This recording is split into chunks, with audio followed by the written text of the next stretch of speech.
Hello everyone, welcome to Youth Engineers Academy. My name is YK Rastogi. Previous video में मैंने आप लोगों को बल्क मॉडुलस, कंप्रेसिबिलिटी और थर्मोडायनेमिक प्रोसेसेस के बारे में बताया था। आज का हमारा जो टॉपिक है वो है सरफेस टेंशन एंड कैपिलरिटी। ठीक है, तो सरफेस टेंशन और कैपिलरिटी को पढ़ने से पहले एक बार हम बेसिक दो प्रॉपर्टीज हैं फ्लूइड की, उनके बारे में देख लेते हैं। तो सबसे पहली प्रॉपर्टी है कोशन। तो चलिए स्टार्ट करते हैं आज का लेक्चर।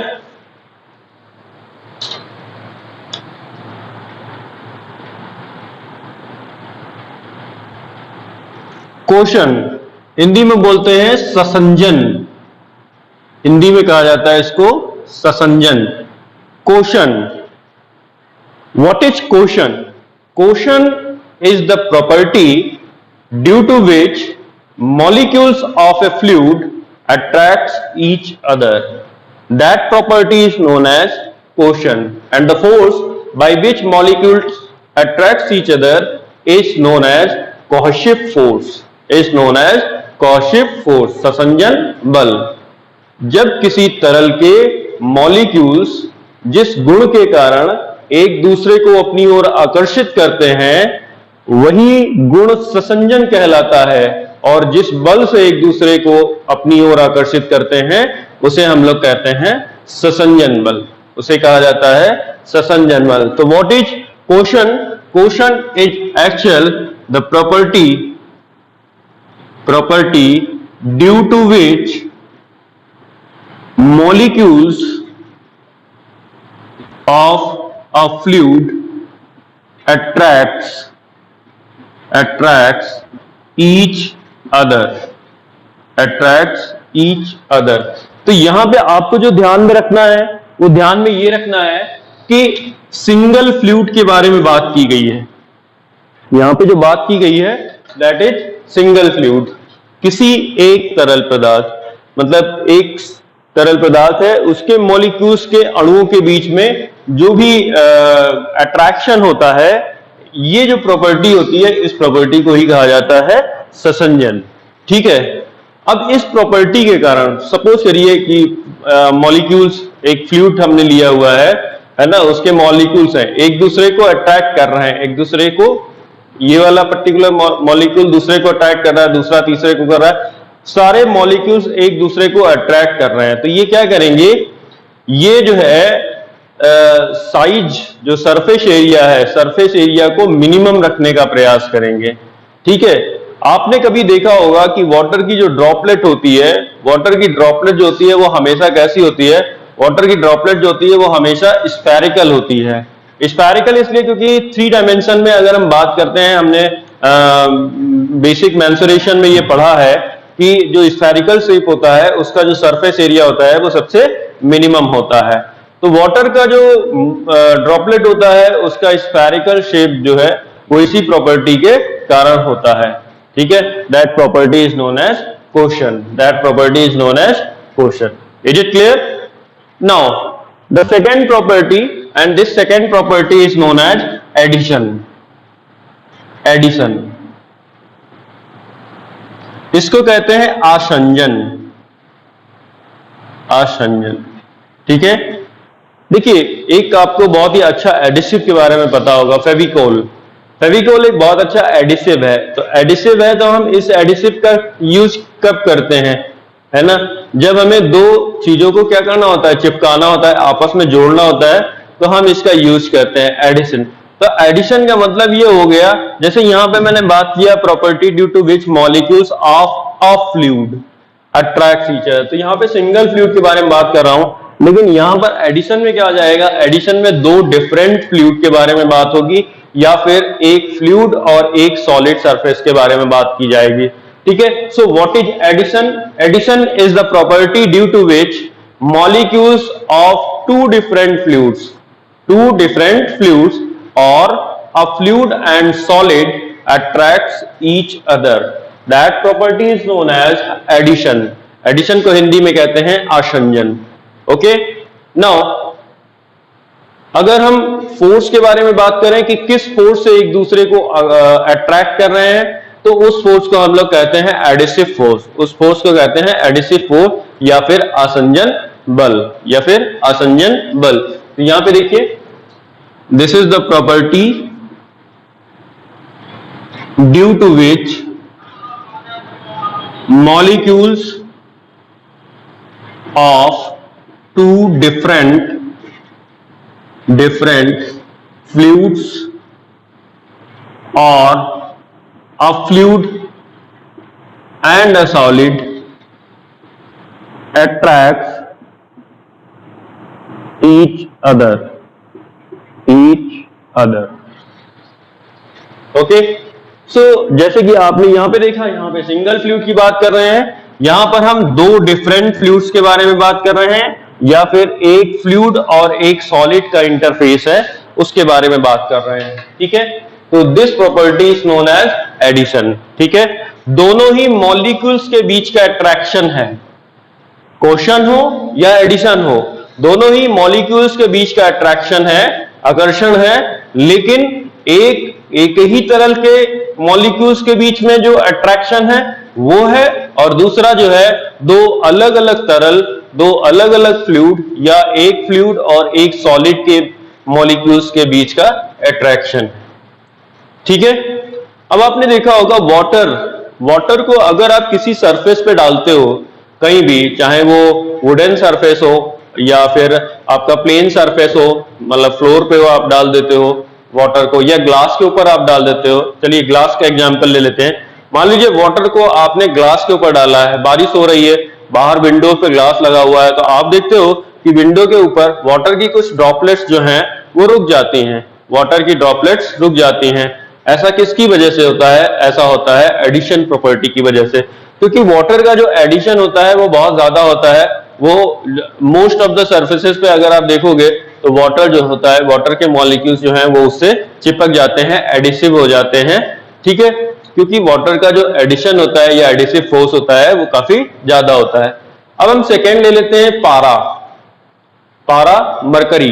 ठीक है, अगर आप मरकरी को प्लेन सरफेस पे डालते हो या फिर आप ग्लास सरफेस पे डालते हो तो आप देखते हो कि मरकरी जो है वो चिपकता नहीं है, मरकरी जो है वो चिपकता नहीं है, ग्लास सरफेस से भी नहीं चिपकता है। आप प्लेन सरफेस पे भी डालोगे, वुडन सरफेस पे भी डालोगे तो आप देखोगे मरकरी के जो मॉलिक्यूल्स होते हैं वो चिपकते नहीं है, क्योंकि मरकरी का जो एडिशन होता है, एडिसिव फोर्स होता है, वो वाटर के कंपैरिजन में बहुत कम होता है, जिसकी वजह से मरकरी जो है वो किसी भी सरफेस के साथ जल्दी चिपकता नहीं है। आपने ये भी देखा होगा, अगर आप लैब में देखे होंगे तो मैनोमीटर्स जितने भी होते हैं, जो भी एक्सपेरिमेंटल मैनोमीटर्स आपने अपनी लैब में देखे होंगे, तो वहां पे आपने देखा होगा कि मैनोमीटर्स में जनरली पारा भरा होता है, जनरली मरकरी भरा जाता है। ठीक है, रीडिंग्स के लिए। ठीक है, दो अलग अलग कॉलम्स होते हैं, हम डिफरेंस निकालते हैं। ठीक है, आगे के चैप्टर्स में हम लोग उसको पढ़ेंगे। तो आपने देखा होगा वहां मरकरी भरा जाता है, वहां कोई और फ्लूइड हम क्यों नहीं भरते, है ना? मरकरी महंगा भी होता है लेकिन फिर भी हम मरकरी भरते हैं। तो उसके कई रीजंस होते हैं, और उन रीजंस में एक रीजन ये भी है कि मरकरी जो है वो ग्लास के साथ में चिपकता नहीं है, ग्लास के साथ में चिपकता नहीं है। ठीक है, सो दो प्रॉपर्टीज के बारे में मैंने डिस्कस किया, आपसे क्वेश्चन के बारे में डिस्कस किया, एडिशन के बारे में डिस्कस किया। ठीक है, चलिए अब हम बात करते हैं सरफेस टेंशन के बारे में। ठीक है, सरफेस टेंशन या फिर हम हिंदी में इसे बोल सकते हैं पृष्ठ तनाव या फिर तल तनाव। तो आइए देखते हैं सरफेस टेंशन, पृष्ठ तनाव या तल तनाव।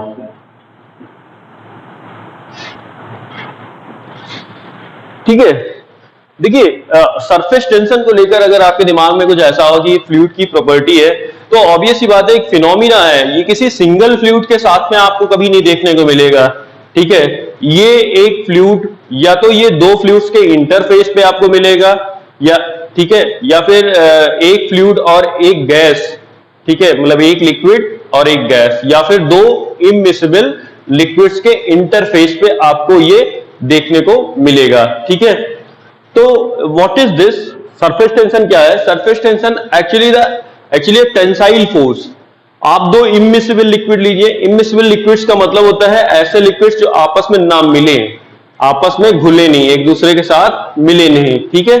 तो दो इमिसिबल लिक्विड्स लीजिए या फिर एक लिक्विड लीजिए और एक गैस ले लीजिए, ठीक है। जैसे वाटर और एयर का इंटरफेस, अगर आपने किसी पॉट में या किसी कंटेनर में आपने वाटर रखा हुआ है and that is open to atmosphere, तो उसकी जो फ्री सरफेस होगा, उस फ्री सरफेस के ऊपर जो इंटरफेस होगा वो इंटरफेस होगा वाटर और एयर का, ठीक है। तो आप देखते हैं कि देखिए दो इमिसिबल लिक्विड्स या आप ले सकते हैं, ठीक है। जैसे वाटर ले लीजिए, मरकरी ले लीजिए, तो ये दोनों आपस में मिक्स नहीं होंगे, तो वाटर और मरकरी के इंटरफेस पे या तो आपको ये देखने को मिलेगा या फिर वाटर और एयर के इंटरफेस पे आपको देखने को मिलेगा। दैट मीन्स ये एक तरह का फिनोमिना है, एक घटना है जिसके बारे में मैं आपसे बात करने वाला हूं, ठीक है। आइए सबसे पहले समझते हैं व्हाट इज दिस, ठीक है। उसके बाद मैं डिफिनेशन के बारे में बात करूंगा। तो मैं यहाँ पे क्या कर रहा हूं, मैं एक कंटेनर एज्यूम कर रहा हूं, एक कंटेनर मैंने लिया हुआ है। इस कंटेनर में मैंने यहाँ पे क्या रखा हुआ है, यहाँ पे मैंने वाटर रखा हुआ है, ठीक है। यहाँ पे मैंने वाटर रखा हुआ है। अब मैं कुछ मॉलिक्यूल्स के बारे में बात करूंगा, ठीक है। सबसे पहले मैं 2 मॉलिक्यूल्स या 3 मॉलिक्यूल्स ले लेता हूं। सबसे पहला मॉलिक्यूल मैंने यहाँ पे लिया हुआ है, ये ए मॉलिक्यूल है, ठीक है। एक मॉलिक्यूल मैं यहाँ पे ले लेता हूँ, जस्ट नीचे ले लेता हूँ, बी मॉलिक्यूल ले लेता हूँ, और एक मॉलिक्यूल मैं यहाँ पे ले लेता हूँ, सी मॉलिक्यूल ले लेता हूँ, ठीक है। तो आप देखते हैं अभी अभी मैंने बताया था कि एक सिमिलर, अगर मैं बात करूंगा एक सिमिलर, ठीक है, से एक ही फ्लूइड्स के मॉलिक्यूल्स के बीच में जो फोर्स ऑफ अट्रैक्शन होगा, जो फोर्स ऑफ अट्रैक्शन होगा, ठीक है। तो आप देखेंगे यहाँ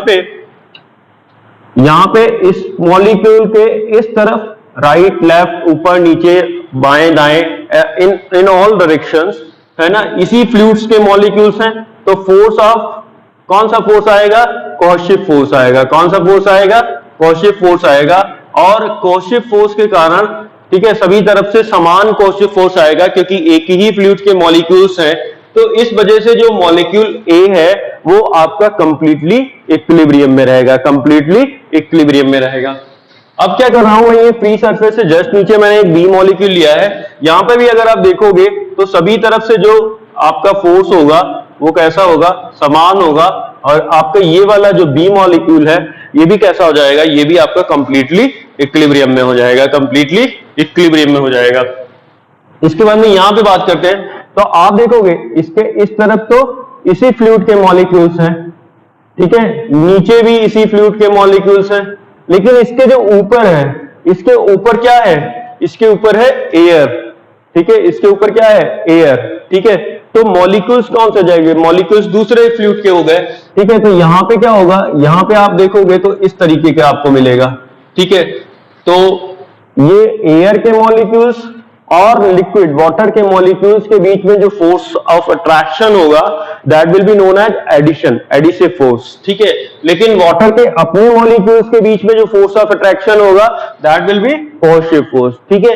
तो यहां पे क्या होगा, यहां पे जो सी मॉलिक्यूल होगा वो क्या होगा, वो उसके ऊपर एक रिजल्टेंट फोर्स आएगा, उसके ऊपर एक रिजल्टेंट फोर्स आएगा। और इस रिजल्टेंट फोर्स के कारण जो मॉलिक्यूल सी है वो क्या महसूस करेगा, that will feel a tension, that will feel a tensile force, that will feel a tensile force. इसी तरीके से इस इंटरफेस पे लिक्विड, वाटर और एयर के इंटरफेस पर जो भी आपकी कांटेक्ट सरफेस है, उस कांटेक्ट सरफेस पे जितने भी मॉलिक्यूल्स है वो सभी क्या होंगे, सभी एक टेंसाइल फोर्स एक्सपीरियंस करेंगे। सो what is tension force, surface tension, okay, surface tension is the tensile force acting between the contact surface of two immiscible liquids or a liquid and a gas, okay, so that the contact surface behaves like a membranes. membranes मतलब होता है झिल्ली, okay, एक झिल्ली, एक तनी हुई झिल्ली, ओके, एक टाइट झिल्ली, मतलब आप कोई एक पॉलीथिन ले लीजिए, झिल्ली ले लीजिए, है ना, आप उसको खींच के रखिए चारों तरफ से, है ना। जब आप खींच के रखेंगे तो जैसा वो झिल्ली जैसा लगेगा वैसे ही यहाँ पे कांटेक्ट सरफेस भी आपका बिहेव करने वाला है, वैसे ही कांटेक्ट सरफेस बिहेव करने वाला है। Is it clear, okay. आप कभी क्या करते हैं, आप कोई बहुत छोटी सी चीज अगर आप डाल देते हैं, जैसे आपने देखे हुए कि जो कीड़े वगैरह होते हैं बहुत हल्के होते हैं, तो पानी अगर आपने कहीं रखा हुआ है तो आप देखते हैं कि वो उसके ऊपर बैठ जाते हैं लेकिन वो डूबते नहीं है, है ना। वो क्यों नहीं डूबते हैं? वो सरफेस टेंशन की वजह से नहीं डूबते हैं, ठीक है। कोई भी छोटी चीज अगर आप वहां पे रख दोगे, है ना, तो वो सरफेस टेंशन के कारण क्या होगा, पानी के अंदर सिंक नहीं करेगा, ठीक है, फ्लोट करता रहेगा, उसी के ऊपर फ्लोट करेगा, मतलब उसकी सरफेस के ऊपर रहेगा, मतलब पानी के अंदर नहीं होगा, फ्लोट नहीं करेगा, मतलब पानी के अंदर नहीं जाएगा, वो उसकी सरफेस पे ही रहेगा। और ऐसा किसके कारण होता है? ऐसा होता है सरफेस टेंशन के कारण होता है, ठीक है। नाउ अभी मैं आपको डिफिनीशन दे रहा हूं इसकी। This is the tensile force acting on the contact surface of two immiscible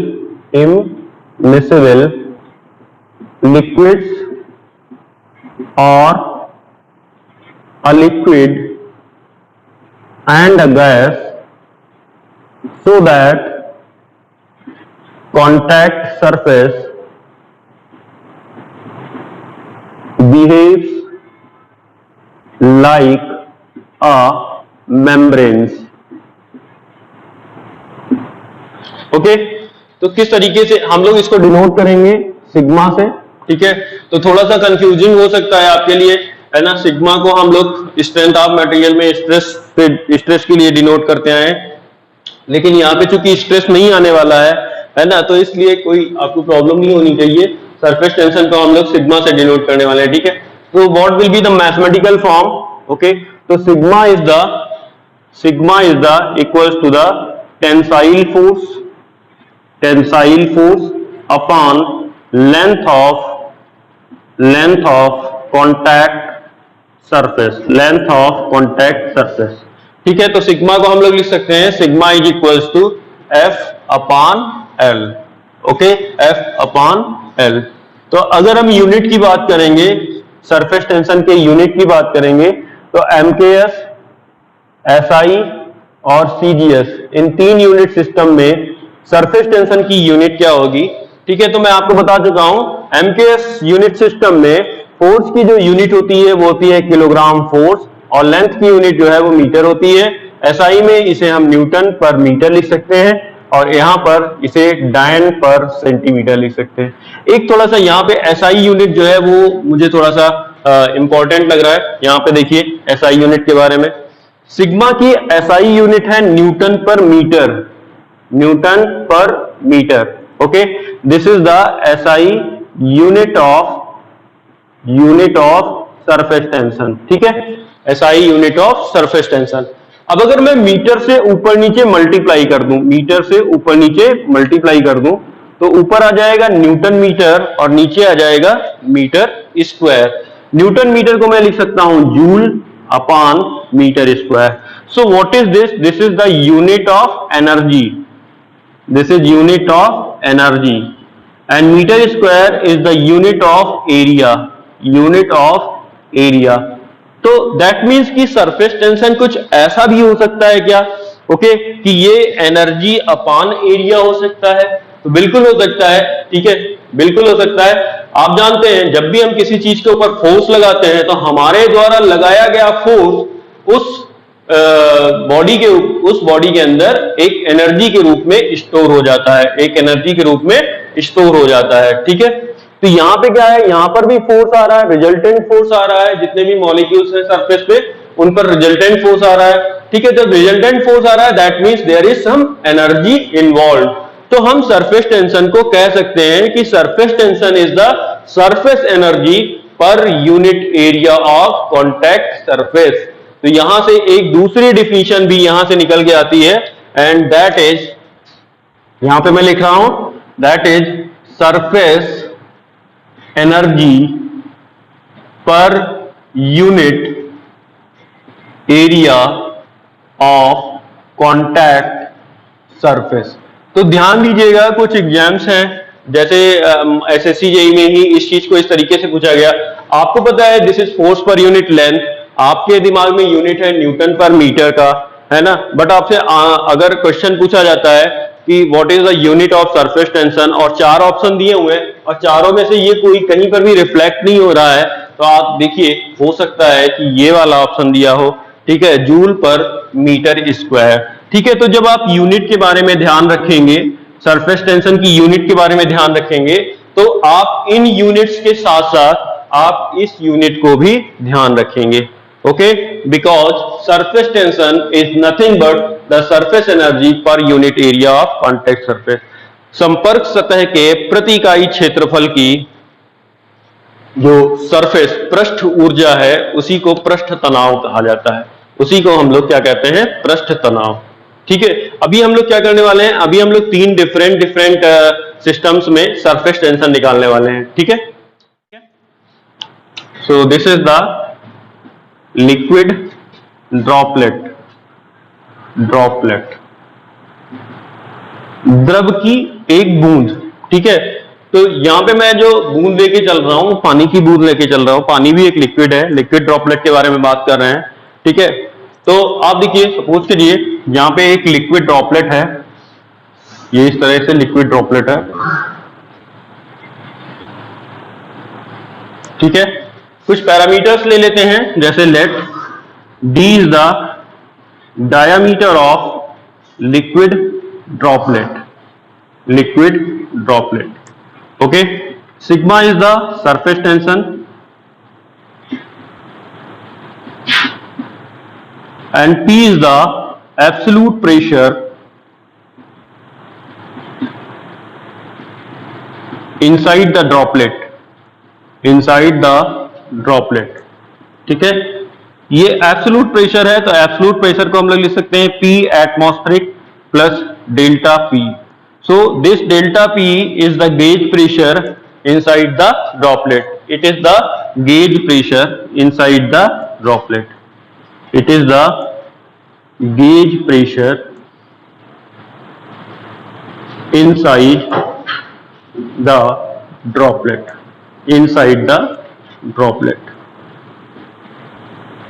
ठीक है। यहां पे आप देखिए,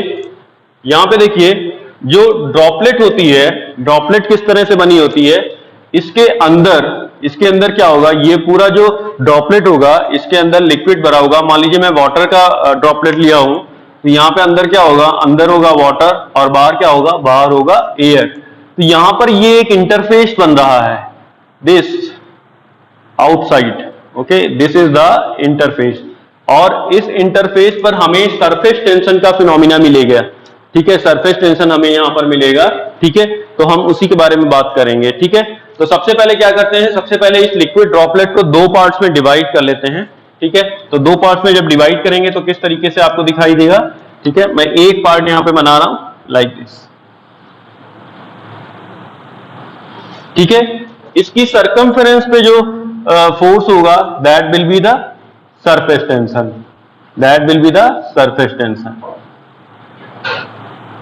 और इस ड्रॉपलेट के अंदर क्या होगा, प्रेशर। इस ड्रॉपलेट के अंदर क्या होगा, pressure. So this is the pressure P, okay, sorry, this is the pressure delta P inside the pressure, gauge pressure हम लोग ले रहे हैं inside, okay, that is the delta P, okay, और ये आपका आ जाएगा sigma, that is the sigma। तो अगर ये बूंद जो है वो कभी डिस्ट्रॉय होगी, तो वो डिस्ट्रॉय किसके कारण होगी, इनसाइड प्रेशर के कारण। किसके कारण होगी, इनसाइड प्रेशर के कारण। अभी इस बूंद को कौन बना के रखा हुआ है, आउटसाइड प्रेशर। कौन बना के रखा हुआ है, आउटसाइड प्रेशर। ठीक है, अगर आउटसाइड का प्रेशर वो ज्यादा हो जाए इनसाइड प्रेशर के, बाहर का प्रेशर अंदर के प्रेशर से ज्यादा हो जाए। अभी क्या है, अंदर का प्रेशर ज्यादा है, आप देख रहे हो बाहर प्रेशर क्या है, एटमॉस्फेरिक, और अंदर का प्रेशर क्या है, एटमॉस्फेरिक प्लस डेल्टा पी, है ना। लेकिन अगर अंदर का प्रेशर जो है वो कम हो जाए, है ना, उस केस में एयर क्या कर जाएगी, एयर एंटर कर जाएगी इस ड्रॉपलेट के अंदर, और इस ड्रॉपलेट को क्या कर देगी, डिस्ट्रॉय कर देगी। तो किसके कारण बना हुआ है, डेल्टा पी के कारण। अगर ये डेल्टा पी ना हो तो ये डिस्ट्रॉय हो जाएगा। ठीक है, तो यहां पे हम लोग क्या लेंगे, यहां पे हम लोग लेंगे force due to the pressure, force due to the pressure, force due to the pressure, force due to the pressure, and इसको हम लोग लिख सकते हैं बर्स्टिंग फोर्स, बर्स्टिंग फोर्स, ठीक है। And this bursting force is equal to delta P into projected area कितना होगा, तो प्रोजेक्टेड एरिया हो जाएगा pi by 4 D square, this will be the projected area. Now the resisting force, तो इसको कौन रेजिस्ट कर रहा है, देखिए ये चाहता है, ये बूंद को डिस्ट्रॉय करना चाहता है, अंदर का जो प्रेशर है वो बूंद को डिस्ट्रॉय करना चाह रहा है, लेकिन इसे रेजिस्ट कौन कर रहा है, इसे रेजिस्ट कर रहा है सरफेस टेंशन फोर्स। और सरफेस टेंशन फोर्स कितना होगा, अभी अभी आपने पढ़ा sigma is equal to F upon L, तो एफ कितना आ जाएगा, sigma into L. So force due to the surface tension के कारण फोर्स कितना होगा, सिग्मा इंटू एल, और एल क्या है, कॉन्टेक्ट सरफेस की लेंथ, और यहां पर कॉन्टेक्ट सरफेस की जो लेंथ है वो इसकी सरकमफेरेंस है, तो यहां से आ जाएगा सिग्मा इंटू पाई डी। अगर मैं इक्विलिब्रियम की बात करता हूं तो इक्विलिब्रियम में ये दोनों फोर्सेज क्या होने चाहिए, ये दोनों फोर्सेज इक्वल होने चाहिए। So for equilibrium this delta P into pi by 4 D square is equal to sigma into pi D. तो आप देखिए कुछ टर्म्स कैंसिल हो रहे हैं, मैं कैंसिल कर देता हूं, यहां से डेल्टा पी आपका निकल के आ जाएगा 4 sigma upon D, 4 sigma upon D. Okay, so this will be the pressure, this will be the gauge pressure inside the droplet, जो गेज प्रेशर होगा वो कितना होगा, 4 सिग्मा अपॉन डी। तो आपको पता है कि जो सिग्मा की वैल्यू होगी, अगर आप वाटर ले रहे हो तो वाटर के केस में सिग्मा की जो वैल्यू होगी that will be a fixed value, that value will be the constant value. Okay, so delta P depends upon the diameter, okay, and its dependency is inverse, इसका मतलब ये है कि आप जितनी छोटी डायामीटर की ड्रॉपलेट लोगे उतना ही अंदर का जो प्रेशर होगा डेल्टा पी जो है वो क्या होगा, ज्यादा होगा। और जब डेल्टा पी ज्यादा होगा तो इसका मतलब ये है कि बाहर का जो एयर है वो अंदर एंटर नहीं कर पाएगा, और आपकी जो ड्रॉपलेट होगी वो कैसी होगी, एक स्टेबल ड्रॉपलेट होगी, एक स्थिर ड्रॉपलेट होगी, वो डिस्ट्रॉय नहीं होगी। इसीलिए आपने देखा होगा कि जो बारिश की बूंदें होती हैं वो छोटी छोटी बूंदें जो हैं वो ज्यादा स्टेबल होती हैं, बड़ी बूंदें जो होती हैं वो कम स्टेबल होती हैं, है ना। ऊपर से जब बारिश होती है, ठीक है, तो बड़ी बड़ी बूंदें होती हैं, लेकिन नीचे आते आते बहुत छोटी छोटी बूंदें हो जाती हैं, है ना, क्योंकि बीच में जो है एयर क्या करती है, इन बूंदों को ब्रेक कर देती है, ठीक है, इन बूंदों को ब्रेक कर देती है। नीचे जो छोटी छोटी बूंदें आपको दिखाई देती हैं वो स्टेबल होती हैं, वो कैसी होती हैं, स्टेबल होती हैं, ठीक है। तो आपको ध्यान रखना है कि delta P is inversely proportional with the diameter of droplet. Okay, तो आप डायमीटर को जितना कम से कम रखोगे डेल्टा पी उतना ज्यादा से ज्यादा होगा, और ड्यू टू विच आपका जो ड्रॉपलेट होगा वो स्टेबल ड्रॉपलेट होगा। वो कैसा ड्रॉपलेट होगा, स्टेबल ड्रॉपलेट होगा। Is it clear? ओके, अब मैं बात करूंगा सोप बबल के बारे में, ठीक है। तो सबसे पहले हम लोग सोप बबल का फॉर्मेशन देखेंगे, किस तरीके का फॉर्मेशन होता है। तो देखिए एक बबल है ना, और इस बबल में मैं यहाँ पर एक बहुत ही स्मॉल, बहुत पतली सी झिल्ली एक बना लेता हूं यहाँ पे, ठीक है। तो आप देखते हो ये जो है, हालांकि ये इतना नहीं होता है जितना मैंने यहाँ पे दिखाया है, लेकिन दिख जाए आपको, है ना, इसलिए इतना बना दिया है। ये जो है this is the soap mix with the water, soap mix with the water. तो मैं वाटर ले लेता हूं, ठीक है, वाटर में आपने सोप को मिक्स करके बनाया होगा। अंदर क्या है, अंदर एयर है, और बाहर क्या है, बाहर भी एयर है। तो यहां पर इंटरफेस की अगर मैं बात करूंगा, कहां कहां पर मुझे सरफेस टेंशन दिखाई देगा, तो सरफेस टेंशन मुझे इस इंटरफेस पर भी दिखाई देगा, और सरफेस टेंशन मुझे बाहरी इंटरफेस पे भी दिखाई देगा, ठीक है। तो यहां पर भी सरफेस टेंशन का फिनोमिना आएगा, और यहां पर भी सरफेस टेंशन का फिनोमिना आएगा। इसका मतलब ये है कि जो रेजिस्टिंग फोर्स हो जाएगा वो 2 टाइम्स हो जाएगा, जैसे कि पहले वाले केस में किया था। लिक्विड ड्रॉपलेट में अंदर भी क्या था, लिक्विड वाटर भरा हुआ था, तो इंटरफेस का कितना था, तो सिर्फ एक ही इंटरफेस पे सरफेस टेंशन था। तो यहाँ पे भी हम क्या ले रहे हैं, यहाँ पे 2 इंटरफेस बन जाएंगे, तो हम उस सरफेस टेंशन फोर्स को क्या करने वाले हैं, डबल करने वाले हैं। ठीक है, पैरामीटर्स मैंने लगभग वही लिए हैं। D is the diameter of bubble, sigma is the surface tension and P is the absolute pressure inside the. ठीक है, अभी हम लोग देख लेते हैं what is the bursting force. ठीक है, तो बर्स्टिंग फोर्स हमारा वही हो जाएगा P into pi by 4 D square. What will be the resisting force, तो रेजिस्टिंग फोर्स जो है वो 2 टाइम्स हो जाएगा, क्योंकि यहां पर दो इंटरफेस है, तो 2 into sigma into pi D. For equilibrium आप देखोगे इन दोनों को इक्वल करेंगे, यहां पे डेल्टा पी आ जाएगा, this will be delta P. So delta P into pi by 4 D square that is equal to 2 into sigma into pi D. Okay, तो यहां से कुछ टर्म्स कैंसिल हो जाएंगे, तो आप देख लीजिए ये दोनों टर्म्स कैंसिल हो गए, यहां से डेल्टा पी निकल के आ जाएगा 8 sigma upon D, 8 sigma upon D. Is it clear? तो ये जो केस है ये आपका सोप बबल का केस है। आप यहां पे भी देखोगे कि sigma is the constant. Okay, so delta P depends upon the diameter of this bubble. तो बबल जितना छोटा होगा, जितने छोटे डायामीटर का आप बबल प्रोड्यूस करोगे उतना ही ज्यादा स्टेबल होगा। हम लोगों ने बचपन में बहुत ज्यादा सोप बबल्स बनाए होंगे और हमें पता भी होगा कि जो बबल जितना छोटा होता है वो उतना ज्यादा स्टेबल होता है।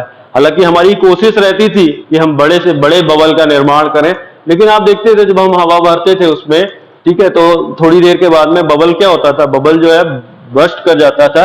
ऐसा किस वजह से होता था? क्योंकि हम तो क्या कर रहे हैं, हम उसे बड़ा बनाने की कोशिश कर रहे हैं, लेकिन तब हमें ये नहीं पता था कि डायमीटर अगर हम बड़ा करेंगे तो डेल्टा पी क्या हो जाएगा, कम हो जाएगा, और बाहर की एयर जो होगी वो बबल को बर्स्ट करने के लिए एंटर कर जाएगी। ठीक है, और बबल हमारा बर्स्ट हो जाता था। ठीक है, क्लियर है ना आपको?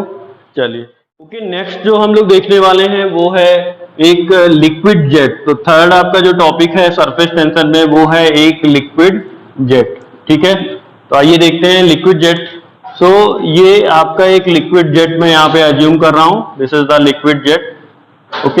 ओके, इसकी जो डायामीटर है उस डायामीटर को मैं डी ले रहा हूं, और इस लिक्विड जेट की जो लेंथ है उस लेंथ को मैं एल ले रहा हूं। ठीक है, okay, this is D and this is L. अभी हम क्या करेंगे, अभी हम इसको बीच से ब्रेक कर देंगे। तो जब हम बीच से ब्रेक करेंगे तो हमें कुछ इस तरीके का लिक्विड जेट दिखाई देगा।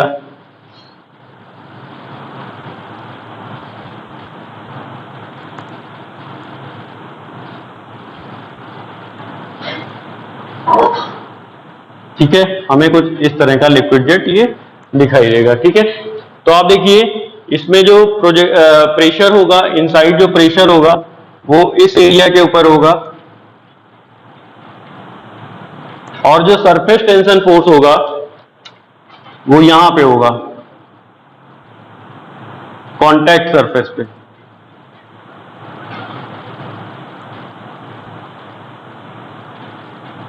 ये आपका सिग्मा होगा, एंड रेड से जो मैंने बनाया हुआ है वो पी बनाया हुआ है। ठीक है, तो अगर मैं बस्टिंग फोर्स की बात करूंगा, bursting force, so that will be equal to P into projected area कितना है। So this is the diameter and this is the length, तो diameter into length, this will be the projected, क्योंकि projected area हमें कैसा दिखाई दे रहा है, rectangular दिखाई दे रहा है, तो दो dimensions D into L. Now the resisting force, तो अगर आप रेजिस्टिंग फोर्स देखोगे तो सिग्मा, और कांटेक्ट सरफेस की जो लेंथ है तो L यहां पर है और L यहां पर है, so this will B 2L। अगर मैं इक्विलिब्रियम की बात करूंगा, सो फॉर इक्विलिब्रियम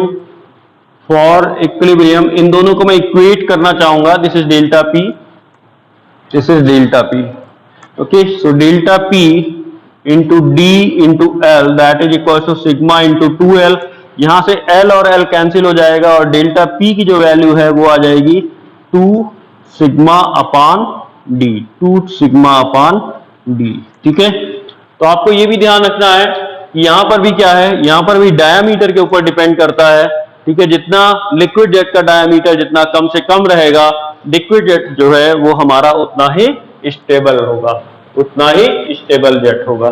ठीक है, तो ये मैंने आपको पूरा टॉपिक जो है वो सरफेस टेंशन का क्लियर कर दिया है।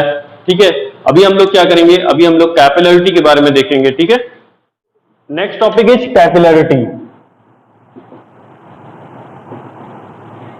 कैपिलरिटी को हम लोग बोलते हैं केशिकत्व, केशिकत्व। Okay, so capillarity is not the property. We are, हम लोग किस चैप्टर में हैं? हम लोग प्रॉपर्टीज ऑफ फ्लूइड में हैं, लेकिन मैं जो सारी चीजें पढ़ा रहा हूं वो जरूरी नहीं है कि प्रॉपर्टीज ऑफ फ्लूइड ही हो। ठीक है, ये जो है this is not a property, capillarity is not the property of fluid. Okay, this is a phenomena. And what is this phenomena?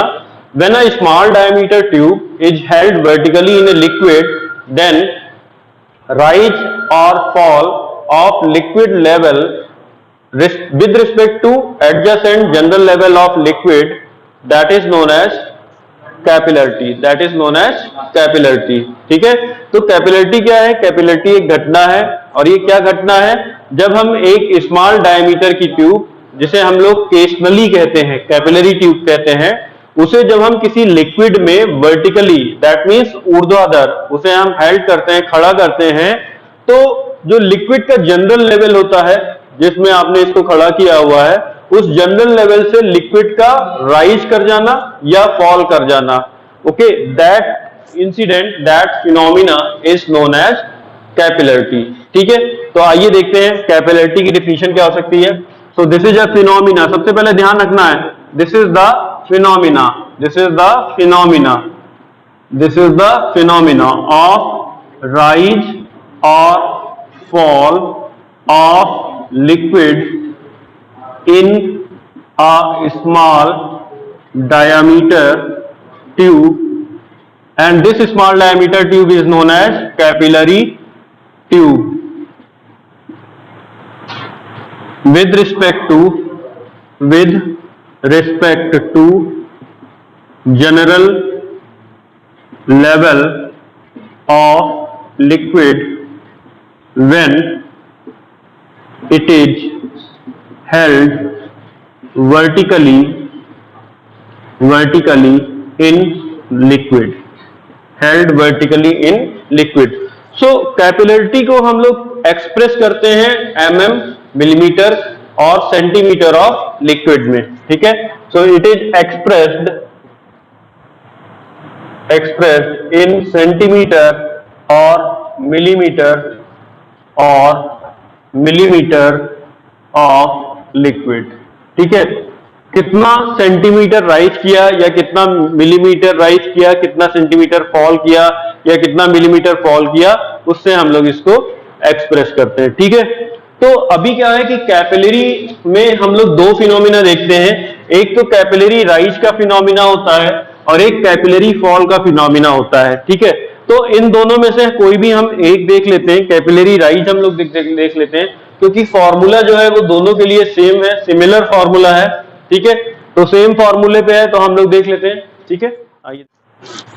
So capillary rise हम लोग देखने वाले हैं, capillary rise,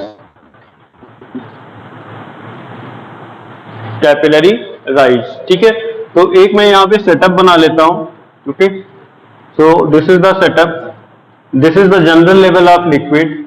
Okay, this is the capillary tube and diameter of this capillary tube is D. Diameter is D.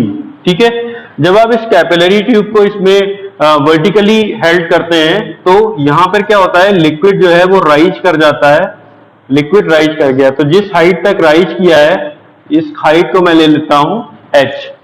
ठीक है, और हमें यही H निकालना है। ठीक है, अब यहां पे जो सरफेस टेंशन होगा सिग्मा, ठीक है, ये जो इसकी कांटेक्ट सरफेस होगी, इस कांटेक्ट सरफेस पे जो सरफेस टेंशन होगा वो होगा सिग्मा। ठीक है, ये जो एंगल है इन दोनों के बीच में, this angle is known as theta, और थीटा को हम लोग बोलते हैं, theta is the contact angle, theta is the contact angle. तो अभी आप देखो, इतनी हाइट तक लिक्विड जो है वो ऊपर चढ़ गया है, ऊपर राइज कर गया है, और इसे हेल्ड किसने किया है, इसे रोका किसने है, इसे रोका किसने है, सरफेस टेंशन ने। इसे किसने रोका है, सरफेस टेंशन में। तो सबसे पहले मैं ये निकाल लेता हूं, what is the weight of this liquid. Okay, what is the weight of liquid of height h height तक के लिक्विड का वेट कितना होगा। तो वेट होता है mass into gravitational acceleration, mass into gravitational acceleration, और मास को हम लोग लिख सकते हैं density into volume. So this is the density और वॉल्यूम, ये वॉल्यूम कितना होगा, तो वॉल्यूम हो जाएगा π/4d square into h into G. Okay, so this is the weight of liquid of height h, और इसको रोका किसने है, इसे रोका है सरफेस टेंशन ने। ठीक है, तो force due to the surface tension, surface tension sigma के कारण कितना फोर्स आएगा, तो फोर्स कितना आएगा, तो देखिए इसका वर्टिकल कंपोनेंट क्या हो जाएगा, सिग्मा कॉस थीटा हो जाएगा। ठीक है, और कॉन्टैक्ट सरफेस की लेंथ कितनी हो जाएगी, कॉन्टैक्ट सरफेस की लेंथ सिग्मा कॉस थीटा, और कॉन्टैक्ट सरफेस की लेंथ है पाई इंटू डी। और इक्विलिब्रियम में ये दोनों फोर्सेज क्या होने चाहिए, दोनों फोर्सेज क्या होने चाहिए, इक्वल होने चाहिए। सो फॉर इक्विलिब्रियम दोनों को इक्वेट कर देते हैं, यहां से आपको मिल जाता है rho into π/4d square into h into g, that is equal to sigma cos theta into pi d. So pi d and pi d will be cancel, यहां से आपको मिल जाता है h is equal to 4 sigma cos theta upon rho g d. Okay, so this is the formula for the capillary rise. ये आपको जो formula मिला है, this formula is for the capillary rise. ठीक है, तो अगर हम टर्म्स की बात करते हैं, h की बात करते हैं, तो h किसके ऊपर डिपेंड करता है। ठीक है, तो h देखिए, ये रोजी टर्म जो है इसको हम लोग क्या कहते हैं, रोजी को आपको पता है, रोजी को हम लोग कहते हैं स्पेसिफिक वेट, इसे कहते हैं specific weight. d is the diameter of tube, and sigma is the surface tension, so h depends upon किस पे, सरफेस टेंशन पे डिपेंड करता है, डायमीटर ऑफ कैपिलरी ट्यूब